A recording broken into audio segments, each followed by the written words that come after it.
Morning, everybody. Thank you for joining us. This morning's learning is sponsored by Rochelle Diamond and family in memory of Chaim Diamond, Chaim ben Harav Avram Mordechai, and also as a schus for Rochelle Diamond's mother on her yortzeit, Chaya Fega Bas Harav Chaim Alevi, whose yortzeit is today, the 7th of Adar Beis. That should be a schus for both neshamos.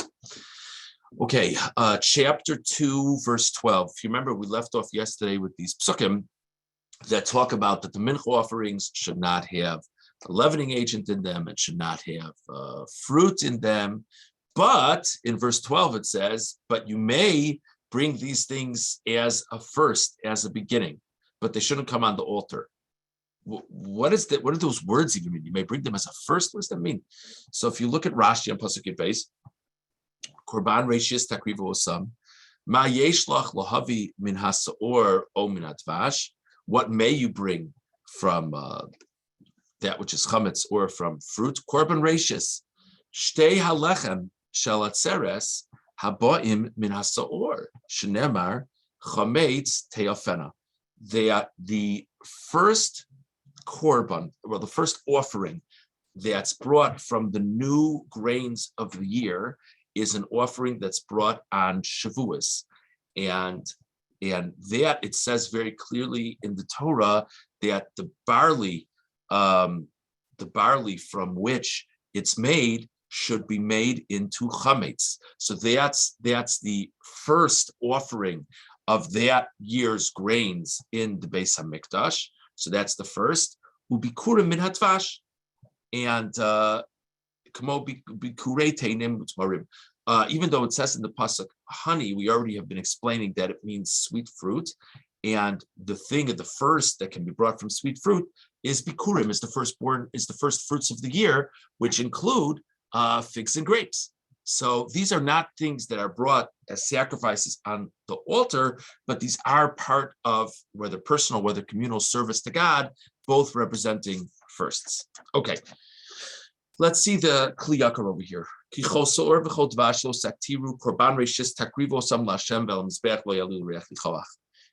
Rashi, So Rashi explains these first that we just saw in Rashi. Biur hadvarim. But what this really means is as follows. Everybody has desires for things in this world. That are known as honey. Kikamo shehadvash masuk l'chayich, just like honey is sweet to the palate. V'ribuyo masik, but if you have too much of it, it's going to be detrimental to your health. Kach kol chemdos ha'olam hazeh heimech rechim. So all the pleasures of this world, as a general rule, the pleasures of this world are things that we need to do, that we need to partake of in some way. But v'ribuyo masik, if we have them to excess, it will be damaging. So here's the classic advice.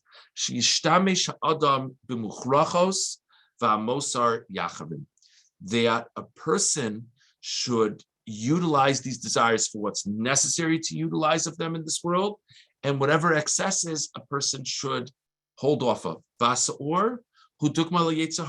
So the fruit represents pleasures of the world. And Seor, the rising agent, represents the evil inclination. The Gemara in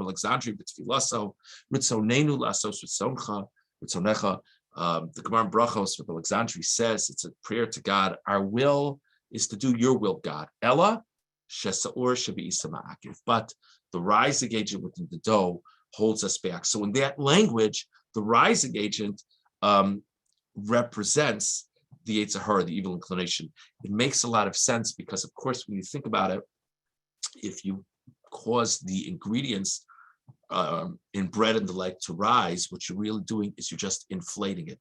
In other words, substantively, in terms of the most important ingredients, there's not that much of a difference on bread. The difference is to allow it to rise. So rising represents inflating without real substance.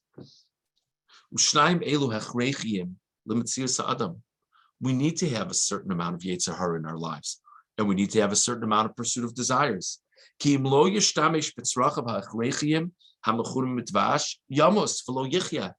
we never follow our desires of this world, we probably would die. In other words, a person has hunger, a person has thirst, a person has all kinds of needs. So if we wouldn't satisfy those needs, it would be terrible. If we wouldn't get the nutrition that we need, we wouldn't have the energy or the strength to throw ourselves into God's commandments. If there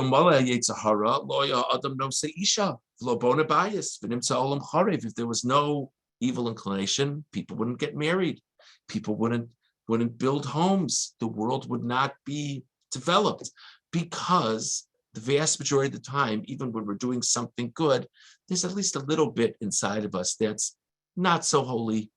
That's, in other words, you think of, obviously, many times people get married. Of course, there's much love and affection and the like, but there are also certain desires that are not necessarily sacred. They could be channeled in a sacred way, but not necessarily. And people accomplish many things with ambition. So those things can be very, very good to do. But normally ambition is fueled in one way or another by the Yetzer Hara. So without a Yetzer Hara, a lot of things that need to happen in this world wouldn't happen. And truth be told, we need the pursuit of desire and the general sense of ambition of the evil inclination to precede involvement with Torah and mitzvos. If the person doesn't partake of flour at the beginning, there won't be Torah. There won't be the energy to study Torah. Famous idea in Pirkei Avos. Aval esek haTorah reishis b'machshava b'mala, kfi she'asor v'advash yizkarnu ein b'hem shleimus mitzad atzmam, lalos l'reach l'koach l'Hashem. Ach shem reishis v'haschala el ha'adam, sha'yadam hu yachol lav l'dei shleimus ha'nefesh. So, speaking in a metaphorical way, the Kli Yakar says that this is what the pasuk is saying, that I need to have desires fulfilled in this world. I need to have ambition in this world. Without those things, I'll never get around to Torah and mitzvos. And he says that's what it means in the pasuk, that these things are the first. These things are the beginning, but they're not really where it's at. In other words, a person needs to follow their different types of desires to accomplish good things in this world. But if at the end of the day, all they can say is that they followed their desires, then that's really pathetic. So he says that's what it means that they don't go on the altar. They kind of are the engine to get us going, but that's not the desired end. That's sort of what he's saying. Okay, therefore it says, you may not bring as an offering this rising agent or fruit. Because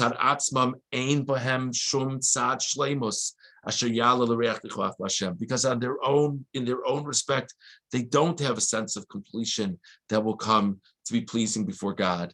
But you do bring them as a first. To show that they are the beginning for a person, to bring the person to true completion, that it's impossible to attain things without them. So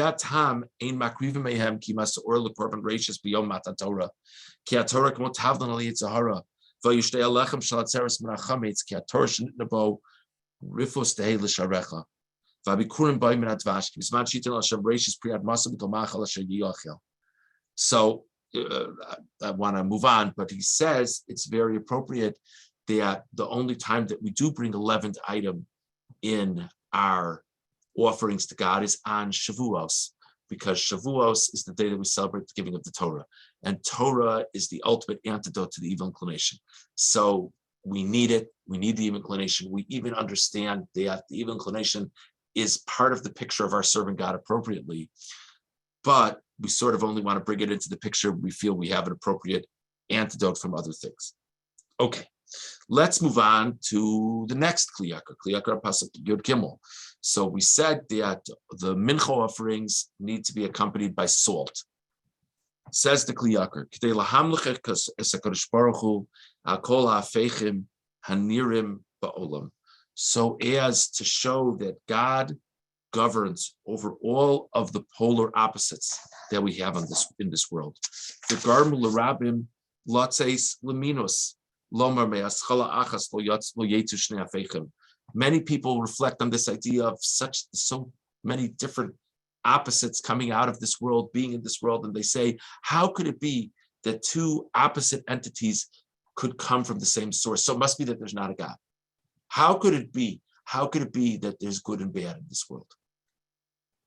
there is good and bad in this world. How could it be that God brings both good and bad? How could it be? How is it possible? If God is good, God is good. If God is bad, God is bad. And people can't fathom that. Melach yesh betivo davar v'afecho. Salt has within it something and its opposite. Salt has the ability to, when applied to something, it has the ability to sort of generate a sense of heat. V'todos hamayim, and yet salt is the product of water.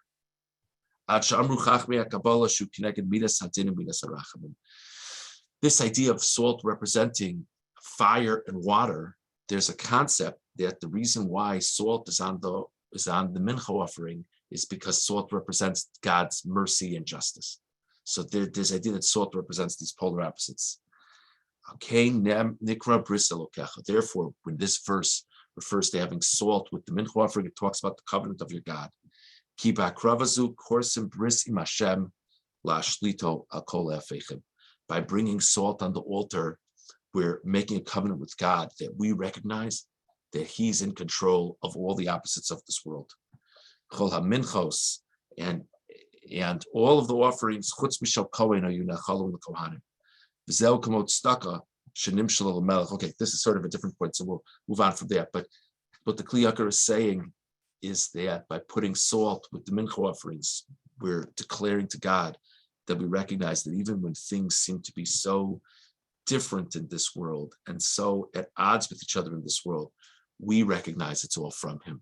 And that recognition has to be a central part of our service of God.